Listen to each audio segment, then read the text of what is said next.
Hello everybody. आज हम एक चैप्टर को डिस्कस करेंगे, एसिड बेसिस एंड सॉल्ट। इस वीडियो में देखते हैं एसिड बेसिस सॉल्ट क्लास 7 के लिए क्या इम्पोर्टेंट है। और याद रहे क्लास 10 में भी एसिड बेसिस सॉल्ट पढ़ना है, और क्लास 7 का एसिड बेसिस सॉल्ट क्लास 10 के एसिड बेसिस सॉल्ट के ऑलमोस्ट इक्विवेलेंट सिलेबस है। बस 10th में थोड़ी सी एडिशनल डिस्कशन जुड़ जाती है, यानी कि 7 को बहुत अच्छे से समझ लिया जाए तो फिर 10th में समझना बहुत आसान होगा, आसान रहेगा। तो acid basis salt, acids bases and salt. अगर हम मैटर को के बारे में बात करें तो हम एक बात तो जानते हैं ना कि ये पूरा जो यूनिवर्स है, ये जो पूरा ब्रह्मांड है, वो दो चीज़ों से बना है। बेसिकली मैटर से बना है और एनर्जी से बना है, ये पूरा का पूरा यूनिवर्स। केमिस्ट्री मैटर का ही स्टडी है। Chemistry is a branch of physical science which deals with the composition, structure and properties of matter. तो हम मैटर के बारे में ही स्टडी कर रहे हैं। तो मैटर को हमने अलग अलग स्टेट में बांटा था। On the basis of state यानी अवस्था के आधार पर हमने तीन चीज देखा था, सॉलिड, लिक्विड एंड गैस। तो ये स्टेट के आधार पर हुआ, किस अवस्था में पाया जाता है। हमने पढ़ा था कि सॉलिड के पास जो होता है वो फिक्स शेप एंड वॉल्यूम होता है, फिक्स शेप एंड वॉल्यूम। अब कहीं भी कोई भी सॉलिड ऑब्जेक्ट उठाकर देख ले, मार्कर ही यही तो सॉलिड है। सॉलिड है तो इसके पास एक फिक्स शेप है और इसका एक फिक्स वॉल्यूम भी है, ये बदलता नहीं है जब तक कि हम कोई अननेसेसरी फोर्स ना लगाएं इसके ऊपर में। लिक्विड में क्या होता है कि फिक्स्ड वॉल्यूम होता है। आपने देखा होगा कि 1 लीटर पानी को ग्लास में रखो, कंटेनर में रखो, किसी भी कंटेनर में रखो, शेप तो बदल जाता है लेकिन वॉल्यूम वही रहता है। यानी कि इसका फिक्स्ड वॉल्यूम होता है बट नॉट फिक्स शेप। इसका shape but not fix shape, इसका शेप कंटेनर पर डिपेंड करता है, किस तरह के कंटेनर में। ग्लास में डालेंगे तो ग्लास का शेप होगा, टम्बलर में डालेंगे तो टम्बलर मतलब ग्लास ही होता है, सॉरी, तो उसका शेप हो जाएगा। बॉल में डालेंगे तो बॉल का शेप हो जाएगा, है ना। तो जैसे कंटेनर में डालेंगे वैसा इसका शेप होगा। और गैस जो होता है इसके पास नाइदर फिक्स्ड वॉल्यूम होता है नर फिक्स्ड शेप होता है। नाइदर फिक्स्ड वॉल्यूम नर फिक्स्ड शेप, नर फिक्स शेप, ना तो फिक्स्ड वॉल्यूम होता है ना ही फिक्स्ड शेप होता है। तो ये तीनों चीज सॉलिड, लिक्विड और गैस में अलग अलग होते हैं, ठीक है ना। सॉलिड के जो पार्टिकल्स होते हैं टाइटली पैक्ड होते हैं, मतलब पार्टिकल्स के बारे में अगर मैं बात करूं तो टाइटली पैक्ड होते हैं, टाइटली पैक्ड। अगर मैं देखूं जैसे दिखाऊं तो इसके अंदर के सारे पार्टिकल्स बड़े ही क्लोजली टाइटली पैक्ड होते हैं, लेकिन इसके अंदर के जो पार्टिकल्स होते हैं वो लूजली पैक्ड होते हैं गैस के, आई मीन लिक्विड के अंदर। इसीलिए इसमें थोड़ा इसका कोई फिक्स शेप नहीं होता, क्योंकि पार्टिकल्स लूज पैक्ड है। कहीं पर भी रखते हैं पार्टिकल एक्चुअली बह जाते हैं तो शेप भी वैसे ही बदलता है।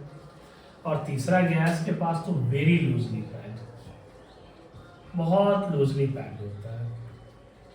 तो इसमें क्या होता है कि पार्टिकल क्लास 9th में जब आप जाओगे तो इसको थोड़ा और डिटेल में पढ़ोगे, ठीक है ना। तो ये सॉलिड, लिक्विड, इसके अलावा दो और है, प्लाज्मा और बोथ साइंस एंड कंडेंसर।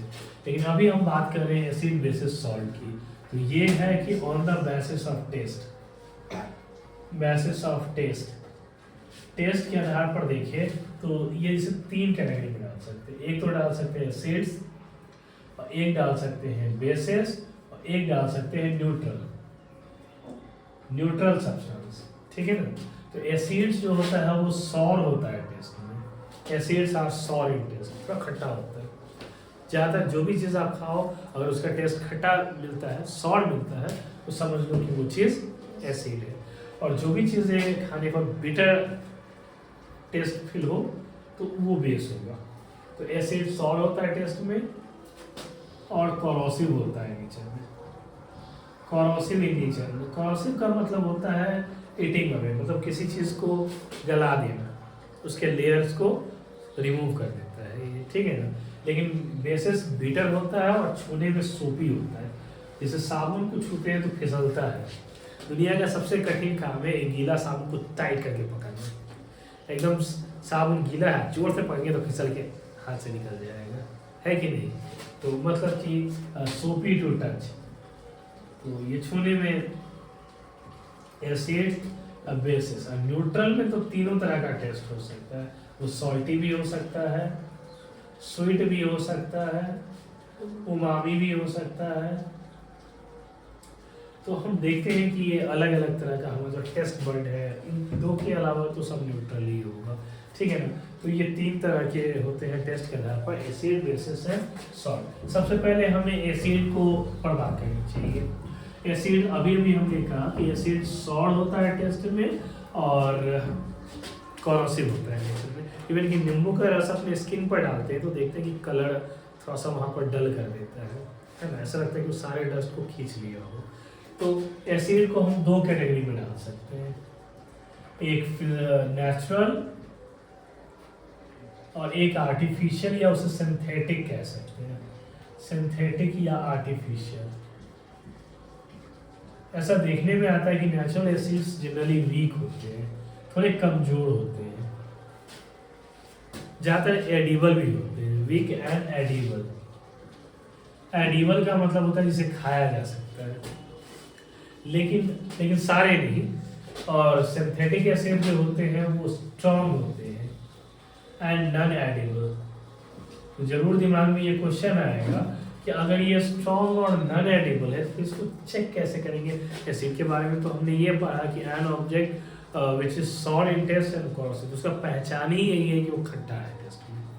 तो फिर हम कैसे चेक करेंगे, और भी उपाय है, उसके लिए हम इंडिकेटर्स यूज करते हैं, आते हैं उस पर। तो मतलब एसिड जो होता है वो नेचुरल होता है, वीक और एडिबल होता है।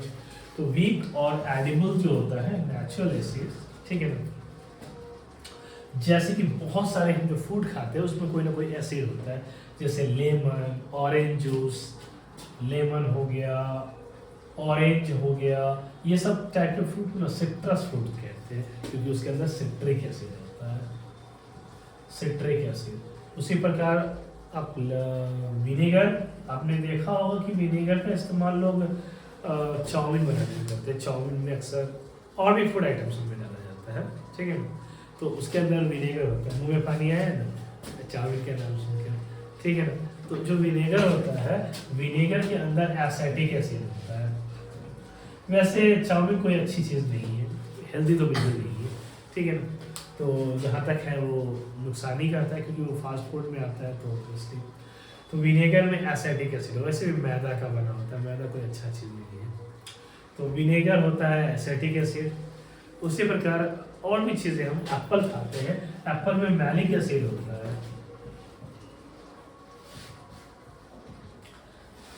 जैसे कि हम इमली खाते हैं, टैमरिन, उसमें टर्टेरिक एसिड होता है। अनराइप मैंगो, कच्चा आम खाते हैं, उसमें टर्टेरिक एसिड होता है, ठीक है ना। तो बहुत सारे ऐसी चीज़ें, जैसे टी, चाय में टैनिक एसिड होता है। तो चाय खाते हैं, हाँ, मधुमक्खी काट ले तो उसमें फॉर्मिक एसिड होता है, वो हमारे बॉडी में फॉर्मिक एसिड इंजेक्ट करती है। दही जमता है, वो जमता है लैक्टिक एसिड। एक्चुअली दही जो होता है उसमें लुक्टोज नामक केमिकल होता है, लुक्टोज होता है। उस लुक्टोज को जब हम प्रोसेस करते हैं तो जो लैक्टोबैसिलस नाम का बैक्टीरिया होता है वो लुक्टोज को लैक्टिक एसिड में कन्वर्ट करता है। लैक्टोबैसिलस बैक्टीरिया है ना, लैक्टोबैसिलस, वो दूध में यानी मिल्क में मौजूद लुक्टोज को लैक्टिक एसिड में बदल देता है, जो कि हमको दही के रूप में दिखता है। दही अच्छा है, खाने में डाइजेशन में मदद करता है, नो डाउट, है ना। और थोड़ा ठंडा भी होता है तो थोड़ा बॉडी को टेम्परेचर को कंट्रोल रखने में भी हेल्प करता है, एक्सेट्रा। तो ये सारी बातें हो गई किसकी, नेचुरल एसिड्स की। उसी प्रकार इवन की यूरिनेशन जो लोग करते हैं उसके अंदर यूरिक एसिड होता है। हमारे यहाँ हर जगह लगाया रहता है, please don't urinate it down, लोग नहीं सुनते, ठीक है ना। अब पूरी जगह यूरिक एसिड को उझल के पूरा स्मेल फैला देते हैं। तो खैर, तो ये बहुत सारी बीमारियां में फैलाता है इस वजह से। अब आते हैं सिंथेटिक या आर्टिफिशियल फाइबर। तो देखा जाए तो एसिड हमारे पेट में भी एसिड है, तो वो सब नेचुरल एसिड, तो फिर हमारे पेट में जो एसिड है सो तो वो नेचुरल भी है और वो आर्टिफिशियल भी है, हाइड्रोक्लोरिक एसिड। तो हमारे स्टमक में जो एसिड मौजूद है हाइड्रोक्लोरिक एसिड, वो एक नेचुरल एसिड भी है। इतना हमारे स्टमक का हाइड्रोक्लोरिक एसिड स्ट्रांग होता है कि कहते हैं वो लोहा तक को गला सकता है। ट्राई मत करना, क्योंकि फिर वहाँ तक पहुँचते पहुँचते बहुत कुछ को वो सत्यानाश कर चुका होगा, ठीक है ना। तो ऑब्वियसली गलने की बात तो बाद में आती है ना। तो लेकिन वो हाइड्रोक्लोरिक एसिड के कुंड में गिरेगा जो हमारे पेट में होगा। तो अब पेट को वो छेद करके बाहर क्यों नहीं बहता, क्योंकि हमारे पूरे स्टमक पर म्यूकस का एक लेयर बना होता है। म्यूकस, याद रखना, म्यूकस वो चीज़ होता है जो कि एसिड को क्या नहीं करने देता है, उसके साथ रिएक्ट नहीं करने देता है ना, जिसके वजह से हमारा जो स्टमक वॉल होता है वो सुरक्षित रहता है। नहीं तो कैसा होता है, हाइड्रोक्लोरिक एसिड पिघला कर बाहर टपक रहा होता है, ठीक है ना। इमेजिन करने में बहुत गंदा लगता है। तो अब सिंथेटिक या फिर आर्टिफिशियल एसिड बोले, जिसमें हाइड्रोक्लोरिक एसिड ये लैब में भी बनाया जा सकता है, sulphuric acid, nitric acid, carbonic acid, etcetera etcetera. तो ये सब के सब जो है वो सब, तुम लोग जो कोल्ड ड्रिंक पीते हो उसके अंदर कार्बोनिक एसिड होता है, इसीलिए कोल्ड ड्रिंक ले लो, उसको जोर से सेक करोगे तो उसके अंदर कार्बन डाइऑक्साइड बहुत तेजी से बनता है, और जैसे ही रिलीज करो तो धार से मारेगा।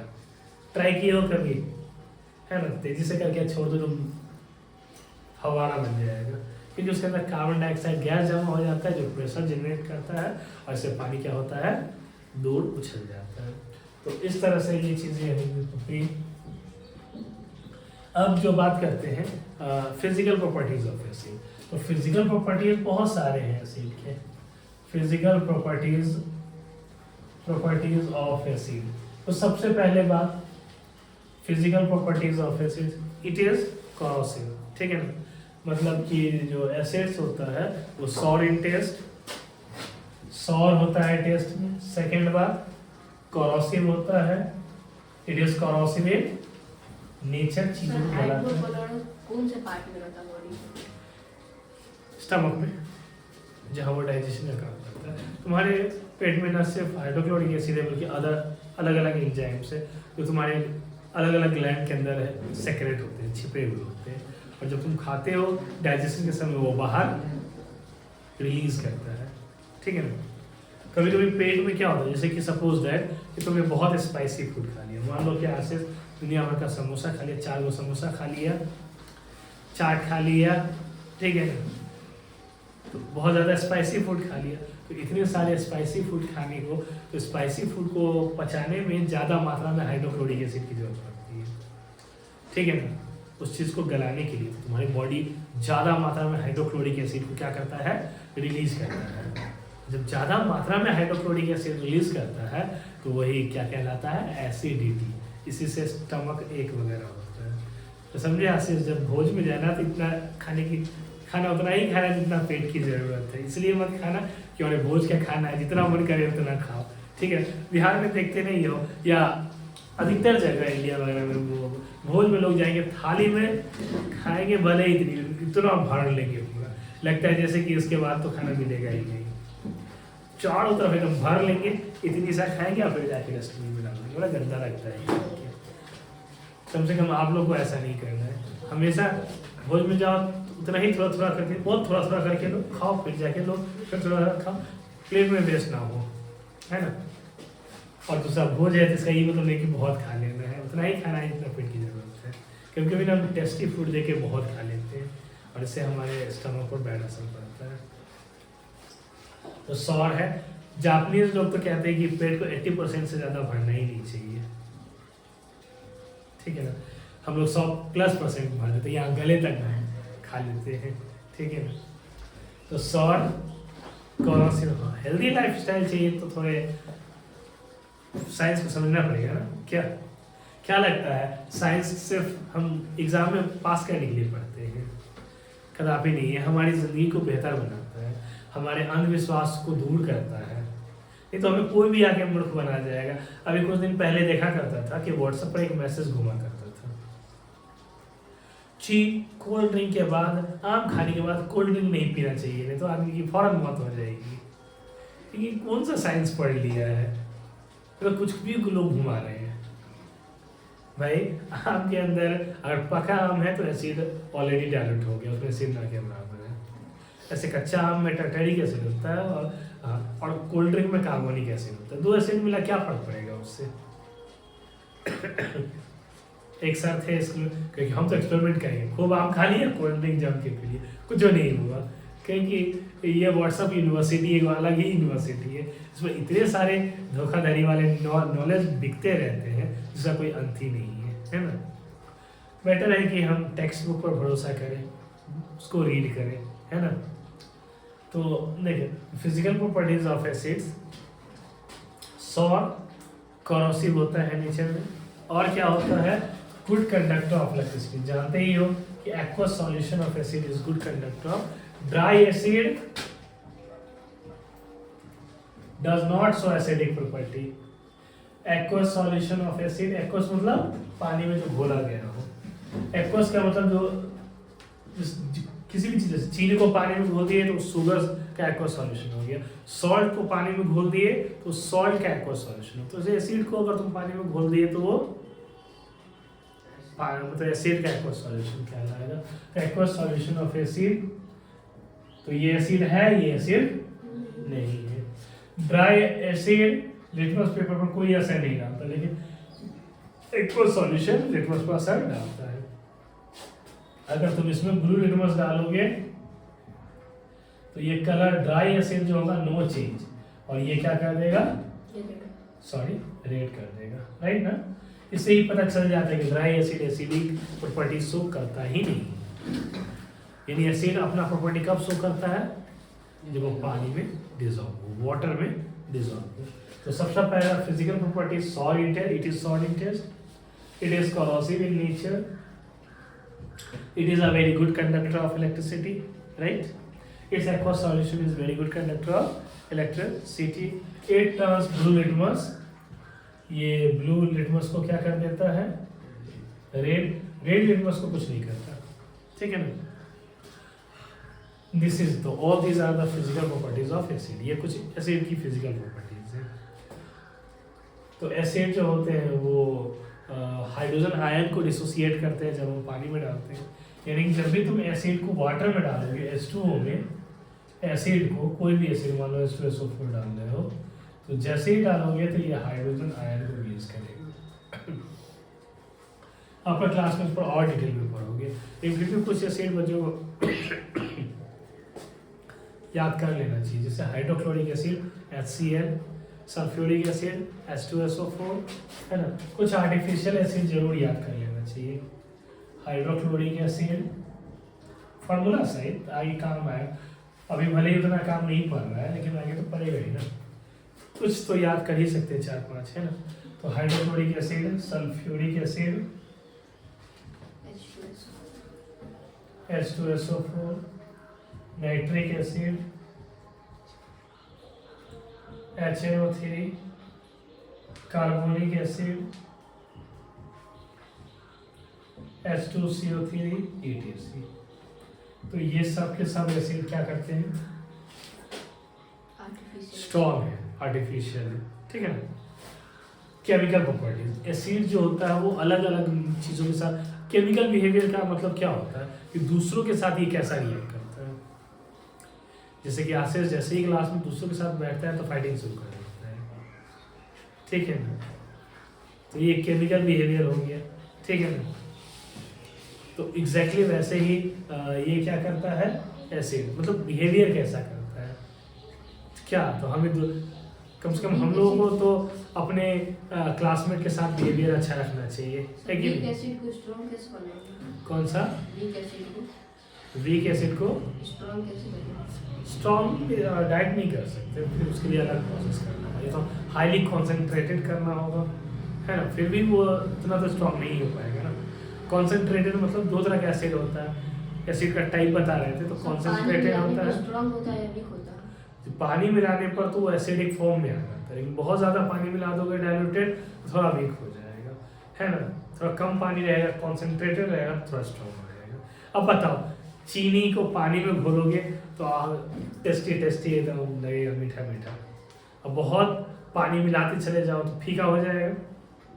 अब बहुत चीनी घोलते चले जाओ तो बहुत ज़्यादा मीठा। तो जब चीनी मिलाते जा रहे हो पानी के अंदर, कॉन्सेंट्रेटेड हो रहा है और कॉन्सेंट्रेट हो रहा है, घना हो रहा है चीनी। और चीनी पानी घोल में पानी मिलाओगे तो क्या होता जाएगा, डाइल्यूटेड। किसी सॉल्यूशन में जब पानी ऐड किया जाता है तो चीज़ें डाइल्यूटेड होती जाती है। और जब किसी चीज़ में हम सॉल्यूट मिलाते जाते हैं जैसे शुगर, तो वो क्या होता जाता है, कॉन्सेंट्रेटेड होता जाता है। अब तुम कहोगे कि यहाँ से सॉल्यूट वाला कौन सा वर्ड आप यूज़ कर दिए। जो भी तुम सॉल्यूशन बनाते हो जैसे शुगर वाटर, एसिड वाटर, कुछ भी, तो जो ज़्यादा मात्रा में रहता है उसको सॉल्वेंट कहते हैं। जैसे पानी में ही ना हम चीनी मिला रहे हैं, तो पानी ज़्यादा मात्रा में होगा तो पानी सॉल्वेंट है। और उसमें शुगर क्या है, सॉल्यूट। जिसको घुलाया जाता है वो सॉल्यूट, और जिसमें घुलाते हैं उसको सॉल्वेंट, और दोनों को मिलके क्या बनता है, सॉल्यूशन। ठीक है, कल के वीडियो में अब डिस्कशन करेंगे कि इसकी केमिकल प्रॉपर्टीज क्या है, ठीक है ना, और बेसिस के बारे में बात करेंगे। अगर आपने यहाँ तक वीडियो को देखा है और वीडियो पसंद आया हो तो इसे लाइक करें, शेयर करें, सब्सक्राइब करें और भी अपने दोस्तों के बीच में भेजें। Thank you.